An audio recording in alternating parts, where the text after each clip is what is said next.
A gente está começando a edição dessa semana do MartaCast. Nesse episódio, a gente vai falar sobre o prêmio Laureus da Rebeca Andrade, as semifinais da Superliga Feminina de Vôlei, o clássico entre América e Cruzeiro pelo Brasileirão Feminino e as conquistas da jovem Nauane Silva no tênis. Fica com a gente aí que a gente vai falar dessas e de outras notícias das mulheres do esporte agora. Antes da gente começar, vamos nos apresentar. Eu sou Carol Vimiero, jornalista e professora da UFMG. Olivia, por favor. Eu sou Olivia Pilar, sou doutoranda aqui em comunicação e bolsista do Coletivo Marta. Malu. Eu sou Malu Moura, quinto período de jornalismo aqui no UFMG e sou bolsista no Coletivo Marta. Então vamos começar com a notícia que repercutiu aí, né, fortemente durante esse fim de semana de feriado, que foi o prêmio da Rebeca Andrade no Laureus, o prêmio de retorno do ano. Conta pra gente, Olivia, como é que foi a premiação. Isso mesmo, cara. O Prêmio Laureus, que é conhecido como Oscar do esporte, né? A premiação aconteceu em Madrid, na Espanha, na última segunda-feira, dia 21 de abril. A Rebeca venceu a categoria Retorno do Ano. Ela superou 5 outros atletas, né? O nadador estadunidense Caleb Dressel, a esquiadora suíça Lara, o motociclista espanhol Marc Marques, o jogador de cricket indiano Rishabh Pant e a nadadora australiana Ariane Timothy. O prêmio é concebido ao atleta ou equipe que superou lesão, doença, adversidade, decepção ou fracasso e voltou ao triunfo na arena esportiva. Vale lembrar que a Rebeca ela passou por 3 cirurgias de ligamento cruzado anterior, em 2015, 2017 e 2019. E aí, nos Jogos Olímpicos de Tóquio, ela ganhou 2 medalhas, né? Prata e ouro. Foi a primeira medalhista na ginástica artística do Brasil. E em Paris, ela voltou para o Brasil com 4 medalhas, né? Uma de ouro, 2 de pratas e bronze para a equipe, que foi a primeira medalha de equipe nossa, feminina. E a Rebeca, ela sempre fala muito da saúde mental, né? No agradecimento, ela agradeceu a psicóloga dela, a Aline Wolf. Ela disse assim: gostaria também de fazer um agradecimento especial para uma pessoa que está aqui conosco essa noite, que foi uma peça importantíssima para que o mundo me conhecesse, não só como atleta, mas também como uma pessoa, que é a Aline, minha psicóloga. A Rebeca Andrade, ela se juntou ao grupo Seleta, mas ela é a primeira mulher brasileira. Então, a Rebeca vem sendo mais um tabu aí do nosso esporte, assim. Eu acho que eu não falo uma besteira que ao dizer que a Rebeca é a nossa maior atleta brasileira da atualidade, tanto em conquistas como também pelo que ela representa, assim, eu acho que não tem ninguém no nível dela. Algumas outras peças, é muito difícil falar do esporte, assim, colocar alguém num patamar altíssimo. Tem gente que tá ali, a Raíssa Leal, por exemplo, mas acho que a Rebeca hoje é a nossa maior atleta, assim. Então, que bom que ela foi reconhecida, né, assim. Eu vi muitas pessoas falando que não é só sobre o retorno do ano, assim, é o retorno do século, assim. É difícil a gente encontrar um atleta que passou por 3 cirurgias Ligamento. de Não foram ligamento, lesões, são lesões que qualquer encerram a lesão. carreira de muito atleta. Ainda mais na ginástica, né? Que Sim. trabalha muito com o joelho, com a articulação. E voltou no nível em que ganhou tudo. A Rebeca ganhou tudo depois que ela se lesionou e voltou muito bem, né? E assim, as conquistas dela são assim, no nível de disputa, porque ela tá vivendo, Disputa né, altíssima. altíssima, porque ela tá no mesmo momento que Simone Biles, assim, Que né? ganhou o prêmio de atleta mulher do ano, na mesma Sim. premiação, né? Assim, a Rebeca, sabe quando tem aqueles atletas que ganham tudo, mas não tem muita disputa com os Não tem outros atletas? competitividade. Ou às vezes um atleta que é muito bom, mas às vezes não consegue ganhar muita coisa porque não tem exatamente como ganhar de um outro fenômeno. Mas no caso dela, não, assim, né? Ela tem uma concorrente de altíssimo nível e ao Sim. mesmo tempo ela entrega, assim, A né? concorrente dela é só a maior da ginástica na história. Sim.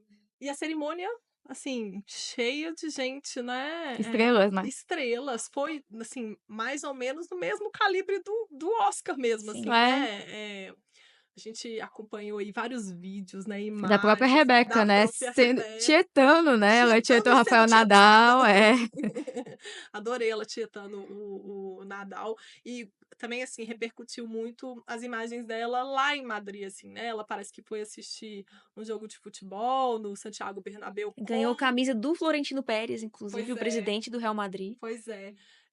Repercutiu também várias imagens dela com a Simone Biles. Uhum. Foi um evento, Elas que assim... são amigas e rivais, né, assim, elas Sim. têm uma relação muito bacana, eu acho, assim, eu acho que a Simone respeita muito a Rebeca e vice-versa, né, mas é legal quando a gente tem a maior atleta em atividade, que é a Simone Biles, respeitando uma brasileira, né, assim. Sim. E colocando a Rebeca como a maior adversária que ela Sim, tem. é porque a Rebeca já não é mais uma atleta só do Brasil. Não, ela é Ela do já mundo, tem, exatamente, ela já tem uma visibilidade mundial. Ué, mas assim, né? Ela. é, que é o que eu tava dizendo, assim, ela mostrou pra assim, Uhum. todo mundo falando da Bios o tempo inteiro. A Bios, a Bios. De repente, o mundo descobriu, a gente já sabia, mas o mundo descobriu que tinha uma atleta que efetivamente tinha uma disputa ferrenha, assim, com ela, né? Que foi durante Paris, eu acho. Acho que em Tóquio nós sabíamos mais, né? Ela tava ainda Sim. num círculo mais brasileiro, mas no último ano ela né, A Biles apareceu. abandonou E antes Tóquio das também, Olimpíadas, né? né? Antes das Olimpíadas, No nos campeonato mundial. mundiais, a Biles já viu que A tava Rebeca fez chegando. a Biles botar em prática os movimentos dela, né? O Biles Sim, 1, Biles 2, os mais difíceis. Sem a Rebeca, eu não acho que ela tentaria, assim. Ela não precisaria, na verdade, Sim, colocar em prática. Mas a Rebeca fez a Biles mostrar. Ela falou até no documentário, né? No sim. documentário dela pra Netflix, que a Rebeca faz ela ser a melhor ginasta que ela pode ser, porque é a maior competição que ela tem, né? É a Rebeca. E por anos ela não teve essa. Aí que tá. Por anos ela não teve essa competição, porque por muito tempo foi só ela competindo contra ela mesma, assim. Sim. E aí a Rebeca chegou e mostrou que, olha, aqui não. Aqui vai ter Outra dificuldade, pessoa. aqui vai ser difícil, assim. E Paris foi muito isso, né, gente? Assim, a Rebeca ali falando assim, ó, se você não entregar, eu tô Eu aqui, vou pegar, eu vou eu pegar. vou pegar. Tanto foi Tanto que ela mostrou no solo. sim, conseguiu a medalha de ouro em cima da Biles, né. Muito legal, né? Você mencionou aí que ela tá no grupo de Ronaldo, Daniel Dias, mais alguns atletas, mas todos homens, né? Uhum. Acho que o caso mais similar aqui é justamente do Ronaldo Fenômeno, que também ganhou depois de De lesões, voltar daquela, né, né? naquela lesão famosa, eu imagino que seja, né. Sim, aquela lesão A do joelho. É do também muito joelho. grave. É isso, Rebeca não só, né, triunfando aí no mundo do esporte, mas também, assim, para mim, uma super celebridade, Esbanjando carisma. esbanjando E carisma. detalhe, falou assim, muito se falou sobre ela se aposentar de certas competições, ela já começou a dar indício que quer participar do mundial no segundo semestre, do mundial de ginástica, então vamos torcer, né, Ela assim. falou numa das entrevistas lá, né, na cerimônia, que ela ainda tem muita coisa para ganhar, né, Ela e não se tem, mostrou assim. Mas ela já falou que o objetivo dela não é parar com tudo. é Ela parar com só. exatamente, com alguns por causa do O desgaste mesmo. corpo não aguenta, né. Sim. Assim, ela fala que o solo deixa ela muito desgastada, até porque, né, é muito pesado, né, é o aparelho mais pesado, eu acho, ali, para as ginastas, né. E ela quer focar muito também nas barras paralelas, né, Uhum. que é engraçado, né, ela é muito boa no salto, mas não é o aparelho favorito dela, né. Sim. Sim, muito legal. E agora o outro destaque, né, a gente está fazendo esse bloco inicial aqui com outras modalidades esportivas que não futebol, a gente geralmente começa com futebol, mas a premiação da Rebeca merecia e também merece a gente falar aí da campanha histórica da Bruna Takahashi na Copa do Mundo de tênis de mesa, né, Malu? Aliás, foi um torneio, né, um campeonato Incrível pro cheio Brasil. de Sim. marcos, né, marcos históricos para o Brasil. Mas vamos falar um pouquinho do desempenho da Bruna, conta pra gente. Sim, a Bruna ela se tornou a primeira mulher do Brasil a chegar às quartas de final da competição e ela fez uma trajetória espetacular. Ela chegou ao fim nessa sexta-feira, dia 18. Ela foi superada pela chinesa Chen Xintong, que era número 4 do ranking mundial e era uma das favoritas ao título, por 4 sets a 1. No primeiro set, a chinesa ganhou por 11-8, mas foi equilibrado, disputado. No segundo, a Bruna reagiu, ficou 11-6, com domínio mais imponente da Bruna. No terceiro, 13-11, ainda disputado, mas vitória da chinesa. E os dois últimos terminaram em 11-7, com um declínio assim da Bruna. Mas foi um confronto muito disputado. Ela era a única representante da chave feminina brasileira. Ela iniciou a participação dela na fase de grupos com uma vitória por 4 sets a 0 contra a francesa Melise de Hett, por 11-6, 11-4, 11-3 e 11-3. Foi uma vitória, assim, bem imponente dela. Ela garantiu a liderança do grupo 16 e, na sequência, ela venceu a indiana Manika Batra por 3 sets a 1. Ela avançou para as oitavas de final e ela protagonizou um dos momentos mais expressivos da participação dela no campeonato, que foi a derrota foi derrotar a romena Bernadette Sokis, que ela era a melhor não asiática do ranking e foi 4-0. Foi, assim, um sarrafo da Bruna. Ela foi muito bem, jogou o melhor tênis possível dela. E com essa trajetória, ela subiu 8 posições no ranking e hoje ela ocupa o 16º lugar no mundo. É a melhor posição dela. É importante dizer que a Bruna foi a primeira atleta a entrar no top 20 do ranking mundial de tênis de mesa. Ela tem só 24 anos, já participou de 3 Olimpíadas. Ela começou no Rio 2016, com 16 anos. Ela conseguiu vários títulos quando jogava no juvenil. Agora, no adulto, ela já tem uma medalha de ouro no Campeonato Latino-Americano, 3 pratas no Campeonato Pan-Americano, uma prata nos Jogos Pan-Americanos e já foi campeã com o esporte na Supertaça de Portugal 2019. Então, é uma promessa, assim, pra gente no tênis de mesa, porque ela é muito nova, vem muito bem, só cresce e a gente torce muito pra ela. Muito, muito mesmo. Porque a gente vê que ela é diferente. A gente nunca teve uma mesa tenista no Brasil como a Bruna. Ela é a melhor também, se não me engano, no ranking Das Américas. das Sim, Acho que ela latina. Ela é eu a vi ela melhor falando latina, isso, sim. sim, da América Latina. Agora, Isso. nesse Agora. momento, ela sim, é melhor. É incrível, né, a trajetória da Bruna, assim, e pensando a coisa mais ampla, assim, né, como que ela e o Hugo, assim, estão ressignificando o tênis Uhum. de mesa no Brasil, Exatamente, assim, né? porque isso é uma coisa muito importante de falar. Quando a gente vê destaques no futebol, ninguém fica muito surpreso, porque o Brasil é o país do futebol, né? Mas o Brasil nunca foi um forte país, assim, no tênis de mesa, né? Sim. Eles estão vindo literalmente para ressignificar o esporte, dar visibilidade ao esporte. A gente começou com o Hugo, né? Agora a gente tá vendo a Bruna, e é muito legal pro esporte feminino. Sim, eu acho que assim, é um esporte que a gente sabe, a gente estava falando numa dos episódios do handball, né? Como que é uma modalidade que a gente pratica muito, mas às vezes a Uhum. gente não vê o mesmo nível de profissionalização e resultados esportivos que essa prática, por exemplo, nas escolas, né, poderia gerar. Eu acho que é o mesmo caso do tênis de mesa, assim, é uma modalidade muito praticada, principalmente em escolas e tudo, Sim. mas com o processo de profissionalização, ele ainda é muito, assim, frágil, né? E aí os dois mostrando que é possível, assim, né? É possível serem profissionais, alcançarem um nível, né? Esse nível, principalmente dos tenistas asiáticos, né? Eu fiquei muito, E muito a feliz irmã por da ela Bruna e pelo... também é mesa tenista. Sim, a Ela segunda tava mais nas bem Olimpíadas, né? colocada. Sim, ela jogou sim, participou das Olimpíadas também. E é legal Exatamente. de ver, né? Sim, É um esporte dinâmico, rápido, sim. assim, emocionante. É É muito é legal, muito bom de sim. Com assistir. jogadas incríveis, né? É Assim, muito bom de muito assistir. plástico, né? Muito. A irmã dela é a segunda melhor colocada, né, brasileira no ranking. Então vamos acompanhar aí a Bruna, né? Também fazendo história, né? Você falou que ela é promessa, mas ela é assim também o presente, né? Fazendo Sim, exatamente, história, né? sim, fazendo história. É porque a gente vê muito as conquistas do Hugo e ela acaba ficando um pouco na sombra dele, né? Sim. Porque ele Mas eles têm ganhou uma o ouro, diferença de idade, não tem? Acho que o Hugo ele tem tem 28, 28. Ah, então 28, nas e próximas ela Olimpíadas ela vai estar com a idade tem dele. 24, sim. Mas então, eu falo, ela acaba ficando um pouco na sombra dele, mas é um feito, assim, é um grande feito Grande feito. pro tênis feminino, Sim. pro ping-pong, pra mesa de tênis feminino. Nosso ping-pong, eles vão vir aqui Deve, Vamos sim. cancelar, gente. Não pode, vão cancelar. É isso, gente. A gente fica por aqui com o nosso primeiro bloco. A gente já volta com mais notícias de modalidades femininas. A gente está de volta com o nosso segundo bloco e agora a gente vai falar de vôlei. A gente teve aí, né, vários jogos pela Superliga Feminina de Vôlei. Minas e Praia jogaram, né, Olivia? Conta pra gente um pouquinho aí dos últimos resultados. É isso mesmo, Carol. A gente já teve 2 partidas do Minas versus Osasco Osasco, na melhor de 3, né?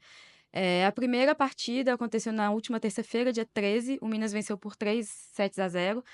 E, assim, quando a gente fala 3-0, parece que foi pouco disputado. Mas é um falso placar, assim, porque foi bastante disputado. As parciais foram 28-26, 25-22. E o último set, de fato, o Minas dominou, foi 25-13. No primeiro set, em alguns momentos ali parecia que o Osasco ia ganhar, mas o Minas fechou com um ponto de bloqueio. No segundo set, o Minas começou dominando, chegou a deixar o Osasco ali encostar, mas novamente fechou. E já no terceiro set, o Minas dominou completamente, tanto porque o placar ficou bem elástico, assim. A equipe do Minas chegou a ter um sustinho ali, que a Kizzy teve uma pequena lesão, mas ela já conseguiu jogar a segunda partida, que aconteceu na última segunda-feira, dia 21, lá em São Paulo, no ginásio José Liberati, com a vitória do Osasco por 3-2, e esse foi um jogaço, assim. As parciais, vocês vão ver pelo nível das parciais. As parciais foram 33-31, 23-25, 22-25, 30-28, e aí o tie-break 15-3, assim. Foi muito acirrada, teve rallies, assim, emocionantes. Eu gosto muito de vôlei feminino exatamente pelos rallies, assim, duram muito tempo. E o primeiro set foi disputadíssimo, o Osasco venceu com um erro de passe da Thaís ali no último lance. O segundo e o terceiro set o Minas dominou. O quarto set, assim, parecia que o Minas ia levar a partida, mas aí o Osasco conseguiu virar. Mesmo com o Minas começando melhor, ele abriu vantagem de 4 pontos e aí deu Osasco. E aí no tie-break o Osasco fechou com um ponto de ataque da Natália, assim. E agora as duas equipes estão empatadas, né? A gente vai ter o último jogo na próxima sexta-feira, dia 25, em Belo Horizonte, para definir quem vai para a grande final. Vai ser às 18 horas, 6 da noite, e vai ser transmitido pelo Sport TV 2. Jogão, né? Jogão. Porque Emocionante. assim, né, 2 jogos com placares apertados, e aí vem para terceiro jogo. E com figuras importantes, né? Do lado do Minas a gente tem a Thaísa e do lado do Osasco a gente tem a Tiffany e a Natália, né? Então, assim, e Natália e Tiffany que tem ataques muito poderosos, né? Assim, Você vê, descem o braço, né? Como a gente costuma dizer. vai ser muito disputado. Vai. Então, sexta-feira, a gente ficar de olho aí no jogo, o terceiro jogo de Minas e Osasco. Sim. E o Praia, conta pra gente. O Praia surpreendeu, assim, negativamente, que perdeu em casa, assim, é uma surpresa. Foi superada pelo SESI Bauru. Eles se enfrentaram na última sexta-feira, dia 18. O SESI Bauru venceu por 3-1, com parciais de 25-23, 18-25, 22-25 e 23-25, assim. O primeiro set foi bem disputado, em alguns momentos o SESI Bauru esteve à frente, mas o Praia conseguiu fechar. O segundo set, o Bauru chegou a abrir 16-8 a parcial. Sim. O Praia conseguiu ali dar uma diminuída na vantagem, mas deu o time paulista. E o terceiro set foi bastante disputado, mas o Bauru começou melhor e manteve a consistência até o final. E no quinto set, o Praia, assim, irreconhecível. Quarto, né? O quarto set, desculpa. Irreconhecível, assim, o Bauru chegou a abrir vantagem de 17-8. E aí deu César Bauru e fechou a partida, assim. É uma derrota que marca a primeira derrota do Praia na Superliga em casa, depois de 12 partidas e 12 vitórias no ginásio lá em Uberlândia, assim, o que é péssimo, né? Que momento horrível para perder Sim, pela primeira vez, assim. sim. E aí, assim, a gente tem mais um jogo que vai ser lá, né, na cidade do César Bauru, na próxima terça-feira, dia 22. E o Praia precisa vencer para levar para o terceiro jogo, que seria em BH, porque o Praia teve a melhor campanha, assim. Mais difícil porque é fora de casa, né? Tinha que ter mantido a vantagem. E depois levou uma virada em casa. E assim, eu assisti e teve momentos que a torcida não acompanhava o time desligou, deu tudo errado. Deu tudo errado ali pro Praia e assim, vamos ver, às vezes o Praia é aquele time que longe de casa consegue tirar um pouco da pressão, né? Sim. E consegue dominar. Vamos torcer, né? O terceiro jogo em Uberlândia, então, né, Olivia? Se tudo der certo pro Praia, sim, né? Sim, Que o Praia sim. precisa vencer a segunda partida e seria em Uberlândia. Vamos torcer aí, né? Realmente, como você falou, péssimo momento para perder, né? Essa invencibilidade no jogo que vale, né? Classificação. Vamos esperar. O jogo é hoje, né? A gente está gravando esse programa hoje, terça-feira, dia 22 de abril. O jogo é mais tarde, né?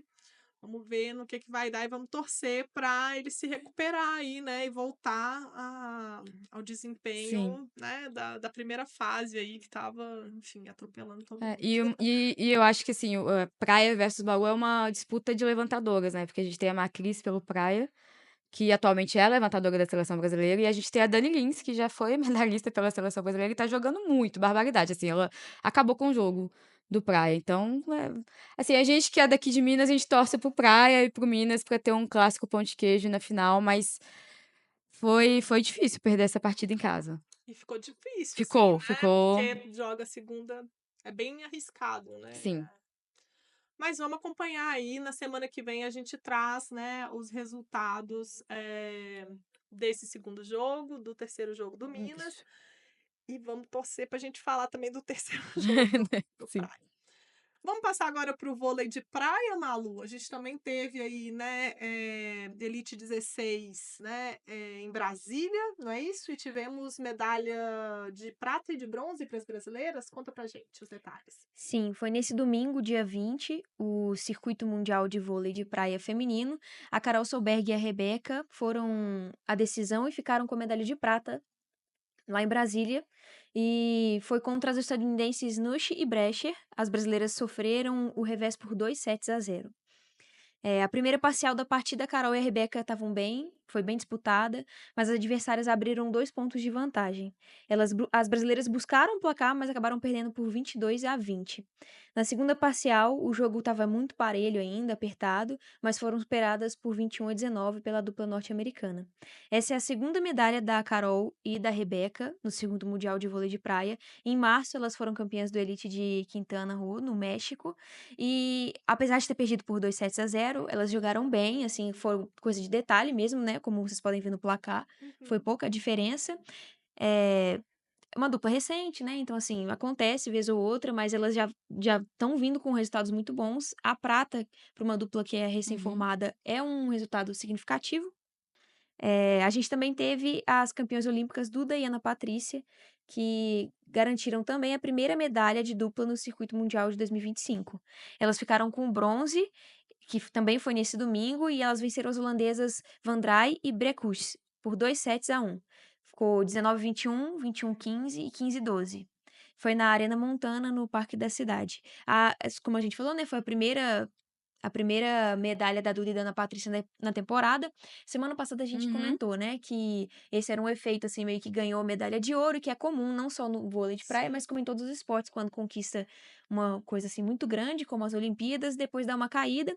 Então, essa medalha da Duda e da Ana Patrícia é quase que um brilho, assim, pra gente, né, assim, estamos vendo Calma, elas gente. Vocês voltarem. estão.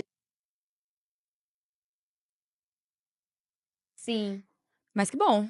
É. E dessa vez acho que elas perderam foi pra Carol e pra Rebeca, né? Pra chegar sim. na final. Não, e foi 2 sets a 1 também, não foi um jogo que elas perderam, foi também no Uhum. detalhe. Muito bom. Então, assim, né? Duda e Ana Patrícia parece que estão voltando, né? A boa forma. E Carol e Rebeca muito bem, né? Sim, Assim, muito vem bem. de. As duplas brasileiras femininas estão muito bem, né? A gente tem falado toda Toda semana e semana a toda gente semana traz. Sim, elas toda ganham semana com medalha. medalha. Alguma das duplas ganha medalha. Sim. Então, sempre indo muito bem em todas as etapas do Uhum. circuito mundial, né? Muito legal. Vamos continuar falando de vôlei, mas agora vamos falar então das convocações para a Liga das Nações de 2025. Parece que a CBV anunciou recentemente, né, Malu? Sim. As primeiras convocações. Conta os detalhes para a gente. Foi na última quinta-feira, dia 17, e foram as 6 primeiras convocações para a Liga das Nações de 2025. O primeiro jogo do Brasil ele vai ser contra a República Tcheca no dia 4/6, no Maracanãzinho, no Rio de Janeiro. E após o bronze em Paris, a seleção brasileira feminina ela volta às quadras a enfrentar também as seleções da Itália, Estados Unidos, Alemanha e Coreia do Sul entre os dias 4 e 8/6. A segunda semana de embate entre os dias 18 e 22/6 vai acontecer na Turquia. E a última fase de grupos acontece no dia 9 e 13/7 no Japão. Já a fase eliminatória é decisiva e vai ser disputada na Polônia entre os dias 23 e 27/7. O Zé Roberto, dessa vez, ele priorizou atletas mais jovens para as primeiras atividades da seleção e elas se iniciam a partir do dia 21/4 em Bauru. As 6 convocações do técnico até agora, que compõem esse time de peso, são Helena, ponteira, Lorena e Luísa centrais, Giovanna e Tainara opostas e Laís líbero. Desse grupo, a jogadora com mais experiência é a Tainara, que já atuou nos Jogos de Paris. E, além disso, outras 4 atletas foram convidadas, a Liara e a Mariana Cioto, que são levantadoras, e a Aline Segato, ponteira, e a Lana central. Certo. Então vamos acompanhar também aí, né, a Liga das Nações. Brasil jogando em junho, né? Sim. No dia 4 de junho, no Maracanãzinho, contra a República Tcheca. Seleção feminina de vôlei que também sempre traz muita expectativa, Sim. né? Então, Eu acho assim, que a essa gente tá lista vai sempre mudar de olho. bastante, Tá, porque eu sim, com certeza. imagino que ele priorizou atletas que já estão eliminados da Superliga. Sim, sim. Então, quando acabar a Superliga, ele deve chamar as outras, né? E Outras. aí vai mudar bastante essa lista de convocadas. É isso, gente. Vamos terminando então aqui o nosso segundo bloco. Já já a gente volta para falar de futebol feminino.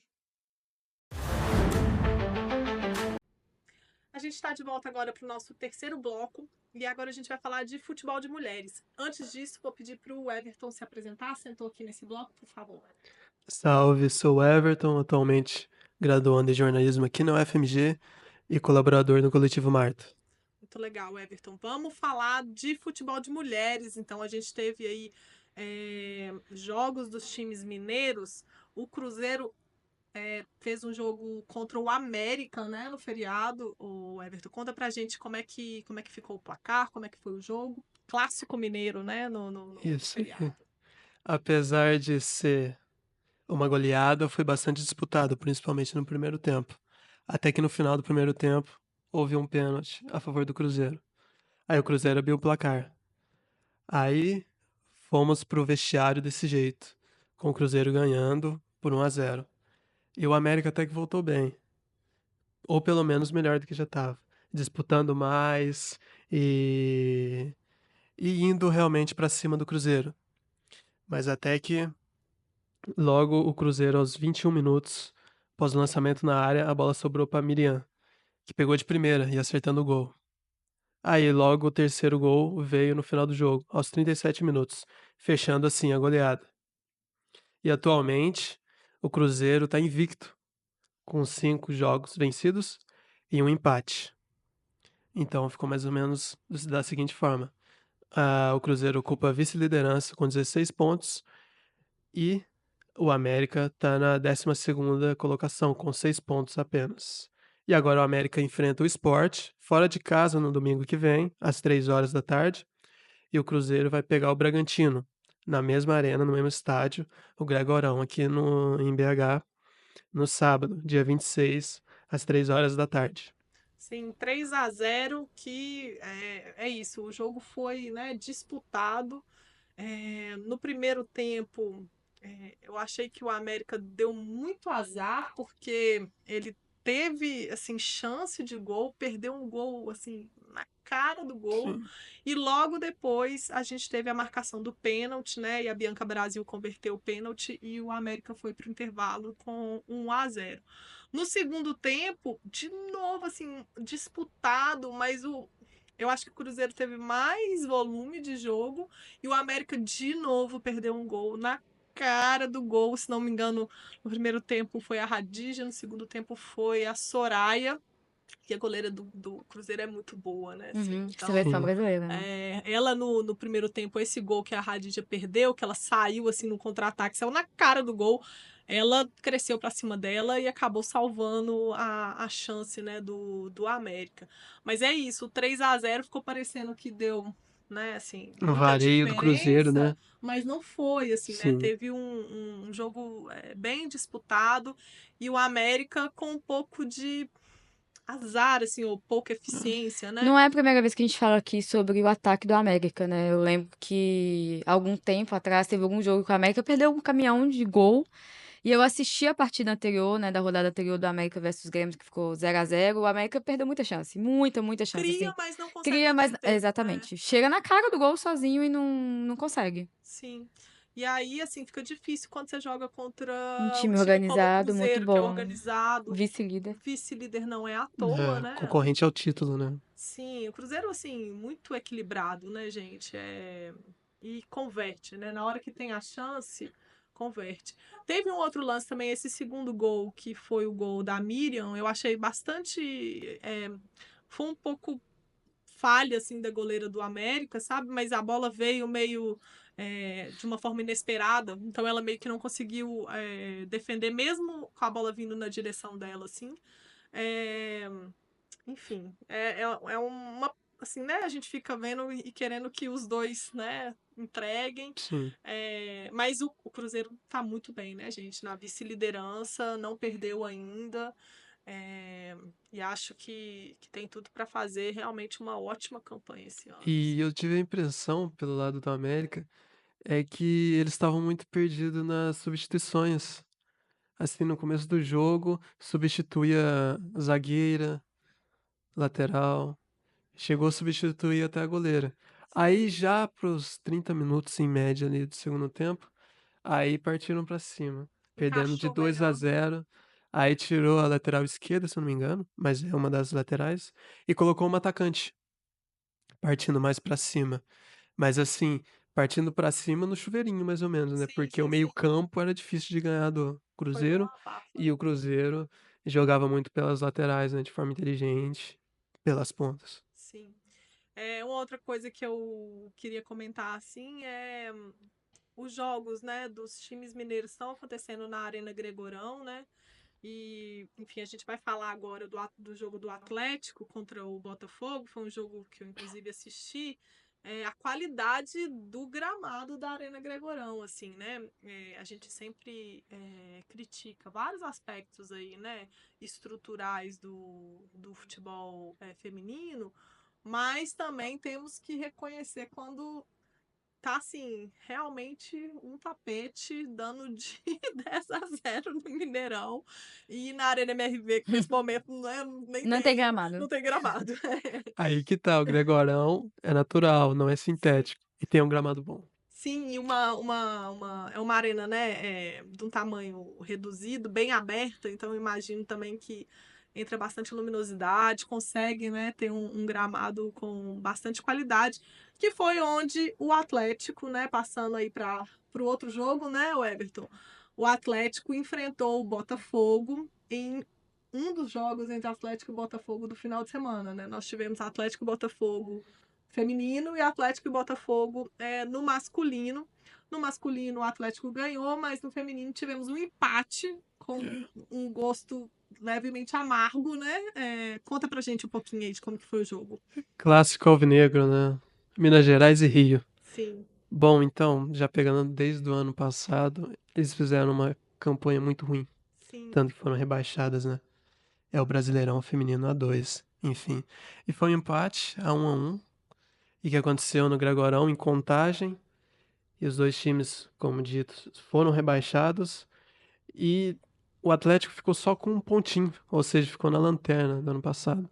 Já o Botafogo ficou com 12 pontos. E assim, foi só o jogo de estreia, né? E o Atlético saiu na frente aos 22 minutos do primeiro tempo, com um gol da zagueira Ingrid, que marcou de cabeça após o cruzamento de Laura. E a superioridade do Galo se deu durante a primeira etapa. Mas já no segundo tempo, veio no começo do segundo tempo, veio um empate, aos 5 minutos.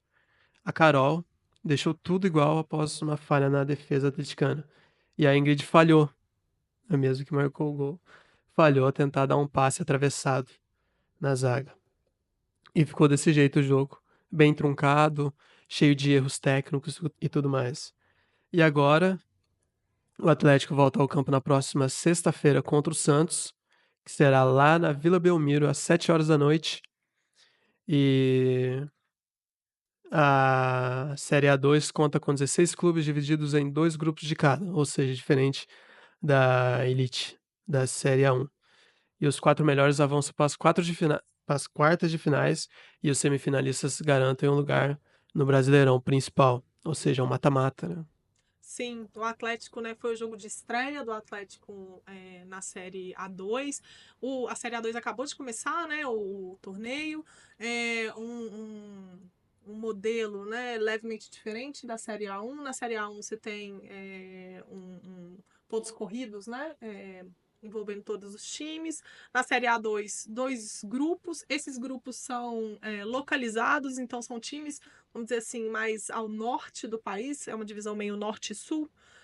Os times que estão, né, da metade para cima jogam entre si em um grupo, os times da metade para baixo jogam entre si no outro grupo, e aí os quatro melhores avançam para as quartas de final.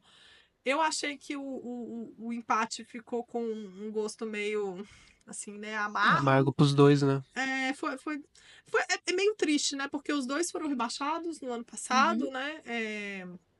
Então foi uma estreia de dois times que estão jogando pela primeira vez a dois. O Atlético, né, acho que com uma sensação ainda pior, né, porque fez uma campanha no ano passado, né, de Terrível, né? terrível, Horrível. perdeu todos os jogos, apenas empatou um único jogo, que foi inclusive o jogo contra o Botafogo. O Botafogo fez uma campanha, né, menos horrível, vamos dizer assim, né. E aí, enfim, foi um retorno aí, né, e jogando também lá na Arena Gregorão. Esse jogo foi transmitido na Galo TV. Vamos ver como é que vai ser, né, as próximas transmissões aí, né, da Série A2 e como que a gente vai fazer para acompanhar, né, os times que estão jogando a segunda divisão aí do Brasileirão Feminino. Vamos passar para uma terceira notícia aqui, né, do futebol, que é essa notícia, né, vamos dizer assim, uma repercussão, né, de coisas que a gente falou aqui nas semanas passadas, é, que foi o arquivamento da investigação, né, pela Justiça do Rio Grande do Sul, da denúncia de assédio contra jogadoras do América e, na sequência, né, o árbitro, né, que havia sido denunciado por elas, registrou um boletim de ocorrência contra as jogadoras, não é isso, Olivia? Isso Conta mesmo. pra gente aí os detalhes. Isso mesmo, Carol. A investigação sobre a denúncia de assédio feita pelas 4 jogadoras da América contra o assistente de arbitragem Cleiton Tim foi arquivada pela Justiça do Rio Grande do Sul no último dia 4 de abril, a pedido do Ministério Público. O inquérito policial concluiu que não havia indícios suficientes para o indiciamento do árbitro auxiliar, após análise de documentos, áudios e depoimentos das partes envolvidas. E, como você disse, uma outra atualização é que o assistente de arbitragem registrou um boletim de ocorrência contra as jogadoras e também contra o diretor de futebol do América, o Daniel Paiva. O assistente de arbitragem e a defesa dele alegam que ele sofreu difamação e que isso causou transtornos na vida pessoal. Assim. Só para relembrar o caso, né? Ele teve início lá no dia 23 de março de 2025, durante uma partida entre o América e o Juventude, pelo Brasileirão Feminino A1, em Bento Gonçalves, Rio Grande do Sul. Enquanto 4 atletas do América registraram um boletim de ocorrência contra o assistente de arbitragem Cleiton Tim, alegando que ele proferiu comentários de cunho sexual antes do início do jogo, utilizando o rádio comunicador para se referir a essas jogadoras. Assim. Em resposta, a CBF afastou o árbitro das funções por tempo indeterminado e ele segue afastado. E solicitou uma investigação rigorosa. Assim. Aí a própria CBF encaminhou o caso ao Superior Tribunal de Justiça Desportiva para avaliar no âmbito esportivo. Assim. É um caso complicado, né? A gente estava até comentando antes da gravação do podcast, que é um caso assim que fica meio no disse-me-disse, né? Assim, infelizmente, vai ser difícil a gente ter talvez um desfecho, né? Assim. Sim, sim. E eu me lembro que foi a estreia, né, do América Sim. e, enfim, estrearam com a situação que aconteceu Com isso lá, na cabeça, porque com foi isso na antes do cabeça, jogo. sim. E agora, né, essa situação, né, de arquivamento e de denúncia, assim, né, de um boletim contra as jogadoras, né. É bem complicado, porque alguns casos, né, de assédio, é difícil se provar, é difícil Esse ter caso, né? elementos. Assim, Esse que não tem nada gravado, como que essas jogadoras vão. É a palavra delas, né, contra dele, e aí a gente sabe geralmente o que acontece, né? Assim, apesar de serem 4 mulheres ali sim, sim, que escutaram. sim. Uma situação difícil. A gente vai acompanhar, né, Sim. as próximas Atualizações. repercussões, atualizações, mas é um caso que, enfim, dificilmente, né, a gente vai ter algo mais concreto aí, né? É isso, gente. A gente acaba aqui o nosso terceiro bloco e a gente já volta com notícias do tênis feminino. A gente está de volta para o nosso último bloco e agora a gente vai falar de tênis, dos resultados aí do WTA 500 de Stuttgart e também do título, né, que a Naomi Silva conquistou no ITFJ 200. Vamos começar com o torneio de Stuttgart, Malu. A gente teve aí a Luísa Stefani chegando nas semifinais, não é isso? Conta pra gente aí os detalhes. Sim, a Luísa e a sua dupla húngara Timea Babos, elas perderam para a canadense Gabriela Dabrowski e para a neozelandesa Erin Routliffe pela semifinal, né, da chave de duplas. E foi nesse sábado, dia 19, teve o reencontro das ex-parceiras, né, a ex-dupla da Luísa também, né, A norte-americana, que já foi campeã 2 vezes no circuito ao lado da Luísa, venceu o confronto por 2-1 com parciais de 5-7, 6-3 e 10-4. Foi um jogo disputado, equilibrado, mas que não deu o melhor para a brasileira. A Routliff e a Dabrowski, elas chegaram em Stuttgart como cabeça de chave número 1 e... Enfim, na semifinal, a Luísa e a Babos, elas venceram o primeiro set por 7-5, mas as adversárias levaram a segunda parcial por 6-3 e empataram a partida. No match tie-break, o domínio da Erin e da Gabriela Dabrowski foi muito grande, elas acabaram fechando o jogo por 10-4. A Luísa e a Gabriela jogavam juntos em 2021, quando a brasileira se lesionou na semifinal do US Open, e na época elas vinham de uma fase muito boa, com 3 finais seguidas no circuito da WTA. Elas voltaram a jogar em 2022 e 2023, quando a Luísa retornou da lesão, mas romperam a parceria após um giro de saibro ruim e alguns desentendimentos entre as atletas. Hoje em dia elas continuam se dando bem, né? A Luísa Sim. recentemente deu uma entrevista falando que tava... sim. foi só, assim, coisas de relacionamento mesmo, né? Que a gente sabe que não é fácil. Mas, enfim, desde então, a Dabrowski, ela conseguiu grandes resultados com a Erin Routliff. E, ao lado dela, a canadense foi campeã do US Open, vice-campeã de Wimbledon e ainda venceu a WTA final de 2024. A Luísa, que agora também mostra que tá se encontrando com a dupla dela, né? Vem fazendo bons jogos. Sim. Fez uma campanha muito boa em Stuttgart. Ela deve ganhar 3 posições na próxima atualização do ranking de duplas da WTA. E ela vai para o número 35 da lista. Sim. No ranking. E na semana que vem, a Luísa e a Timea Babos seguem juntas pro WTA de Madrid. Sim. Que é na Espanha. Elas são, nesse momento, a 14ª melhor dupla do ano, né? Tiveram bons resultados a Luísa com a Babos. Tá tendo entrosamento legal, né? Assim, a gente vê que tem uma dinâmica boa entre as duas. Toda a gravação nossa, a gente Tá faz falando uma notícia delas. boa Sim, dela, Sim, né? sim. Elas se encaixam muito bem, porque a Babos é muito boa de fundo de quadra e a Luísa é muito boa na rede. Então, essa combinação faz com que seja muito difícil jogar contra elas quando elas estão nessa formação. O difícil é, por exemplo, quando a Luísa tá sacando, e aí é mais difícil. Quando inverte, então. Quando inverte, isso. Mas, assim, elas estão se saindo muito bem. O jogo, eu assisti o jogo da semifinal, assim, elas jogaram bem. O primeiro set elas foram muito bem. Mas a Dabrowski com a Routliff, elas são Por isso que eu falo que foi um jogo bom da Luísa e da Babos, porque elas não pegaram qualquer dupla. Não, elas foram as campeãs. Exatamente. É uma logo dupla na muito sequência, entrosada. Sim. Elas ganharam, né, o torneio. No dia seguinte, acho que foi no dia seguinte mesmo, elas ganharam a final. E essa é uma dupla que vem de ganhar o Finals da WTA no final do ano passado. Super entrosadas. A Gabi Dabrowski, algumas pessoas podem ter visto a repercussão dela, porque ela foi a jogadora que falou no final do ano passado que passou por um tratamento de câncer de mama. Uhum. E ela passou pelo tratamento enquanto ela continuava jogando. Então, ela tem todos esses resultados durante o período em que ela estava doente, se tratando, assim. É uma coisa impressionante, assim, a capacidade dela de lidar com uma situação muito difícil e ainda, assim, jogando, assim. Ela teve poucos momentos que ela se afastou, assim, ligeiramente do circuito, mas não foi por períodos longos.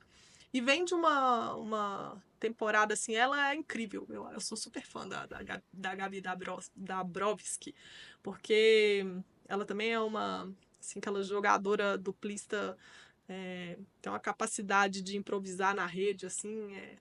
É uma pena que né, não esteja jogando mais com a Luísa. Sim, ela e a Luísa também faziam uma boa dupla. Sim, e a Luísa, que também vem de uma cirurgia no joelho, fez em janeiro a remoção de um cisto. Não é uma cirurgia muito invasiva e tal, mas a Luísa tem um histórico de lesões, né? Então é muito bom ver ela tá bem, tá jogando saudável, bem, jogando tá bem, sim. saudável. Eu tô bem otimista com a temporada da Luísa. Sim.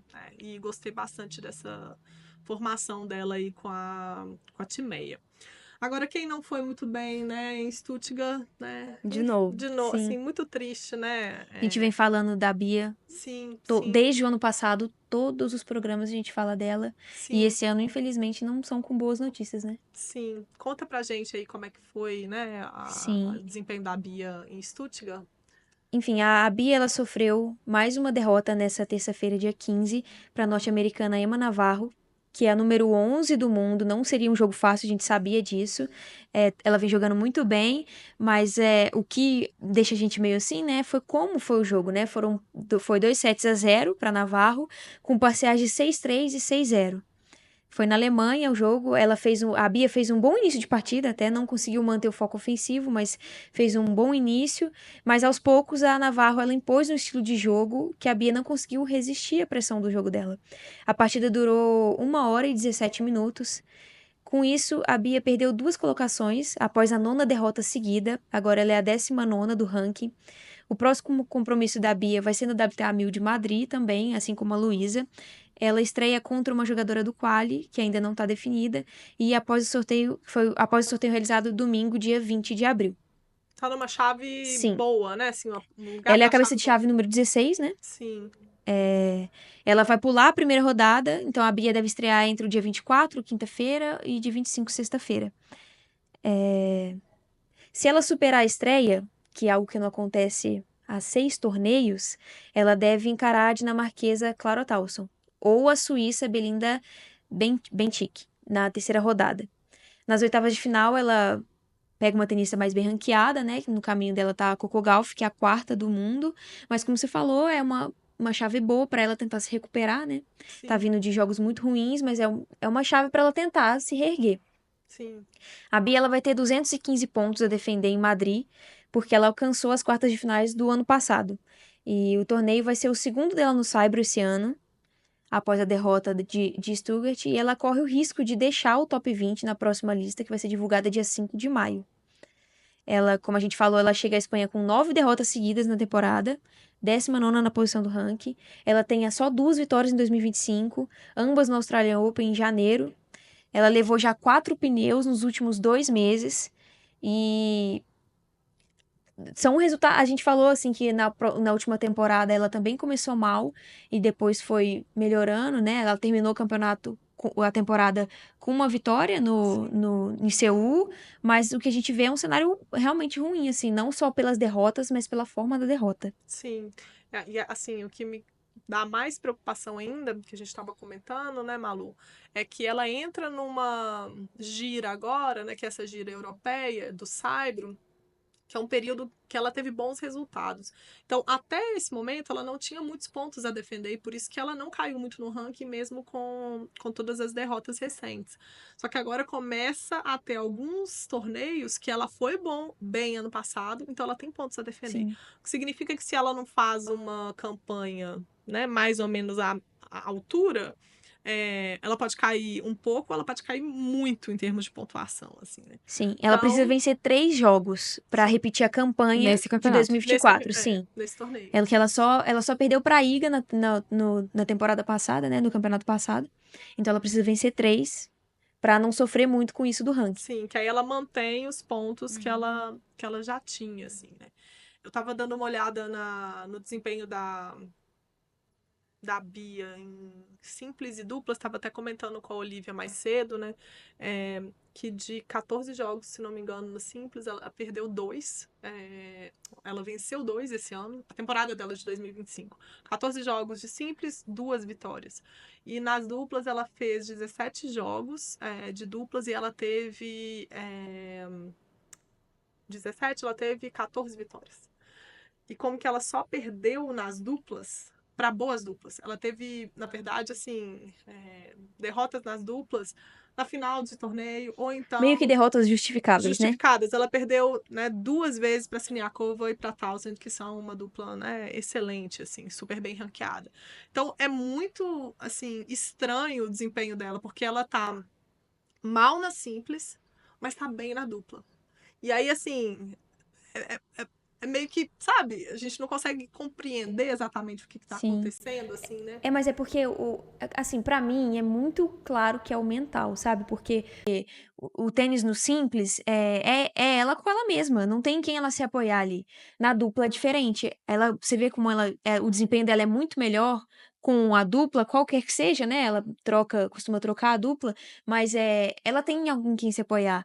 Aí você vê como é a fragilidade dela com ela mesma, quando ela tá sozinha. Sim, eu acho que ela, eu tava falando isso com a Olivia, né? Ela joga uma modalidade que a principal categoria que ela joga é o simples e ela tá com muita dificuldade de lidar com o esporte individual e o fato, né, de que você tá ali sozinho, assim, né? Enfim, vamos acompanhar, né? Ela, como que ela vai aí em Madrid, e torcer para que ela consiga, né, aproveitar esse lado ali Oportunidade. a É uma oportunidade oportunidade que ela da tá tendo, chave, sim. sim, vamos ver. Vamos falar agora de coisa boa, né? Que foi aí a vitória, tanto no simples quanto nas duplas da Nawane Silva, conhecida como Naná, essa promessa do tênis feminino brasileiro. Conta os detalhes aí pra gente, Olivia. É isso mesmo, Carol. A Naná, ela venceu no último sábado as chaves de simples e duplas no ITF J200 de Assunção, Paraguai. Ela que tem somente 15 anos, né, e ocupa a posição 84ª no ranking mundial juvenil da ITF, que é sub-18. A Naomi superou a argentina Candela Vasquez, número 88 do ranking, com parciais de 4-6, 7-6 e 6-2 na decisão da chave de simples. E após perder o primeiro set e enfrentar match point no segundo, ela reagiu e fechou a partida em 3 sets, assim. E na sexta-feira ela já tinha conquistado o título de duplas ao lado da gaúcha Pietra Rivoli, de 17 anos, que ocupa a posição 129ª do ranking juvenil. Elas venceram a argentina Candela Vasquez e a paraguaia Catarina Schrati por 6-3 e 6-2 na final. Sim, que legal, né? Assim, a Naná, que é muito fofinha, muito bonitinha, assim, que bom ver. Super simpática, né? Que bom trazer a notícia dela, que a gente já tinha falado da Vitória Barros há um tempo atrás, né? Que bom que elas estão meio que dominando, assim. Acho que o futuro tá garantido. Cara, e eu acho muito importante isso que virar um jogo na decisão. Sim. É muito importante, porque por mais que seja assim um campeonato juvenil, né? Vai dando força, né? Pro mental, que a gente tá falando agora da Bia. Sim. Isso pega muito assim, é como se fosse um treinamento mental, isso agora. Ela tem que aproveitar essa oportunidade, entendeu? A chance de virar numa final. E mostra que ela tá bem, Sim, né? exatamente. Mentalmente, assim. Porque o tênis é isso, se você não tem mental, você não tem tênis. E a Naná, assim, esses três nomes, né, são nomes legais da gente guardar, né? A Nawane Silva, que é a Naná, a Vitória Barros e a Pietra Rivoli A gente também. falou da Pietra aqui semana Sim. passada com o título também. Que Sim, foi em São Paulo, né? Se não me engano. sim, a Pietra ganhou o Roland Garros Junior Series, né, e classificou para jogar o Roland Garros Juvenil desse ano. A Naná e a Vitória Barros, elas provavelmente já vão ter ranking suficiente para elas entrarem direto no Roland Garros, sem precisar dessa vaga através do Roland Garros Junior Series. Então a gente vai ter as três, pelo menos, na chave principal de Roland Garros.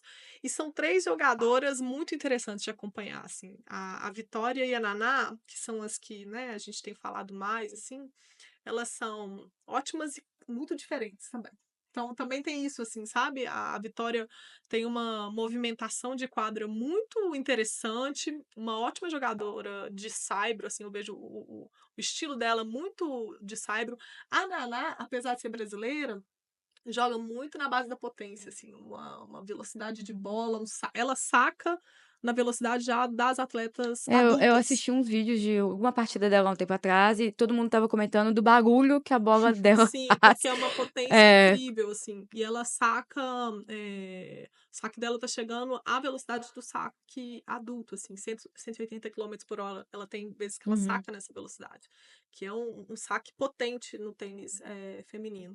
Então, vai ser muito interessante a gente acompanhar e a gente tem falado aí, né, algumas vezes dos títulos que elas têm conquistado aí nas últimas semanas. Bom, é isso. A gente fica por aqui e semana que vem a gente volta com mais notícias das mulheres do esporte. Até mais. Tchau, gente.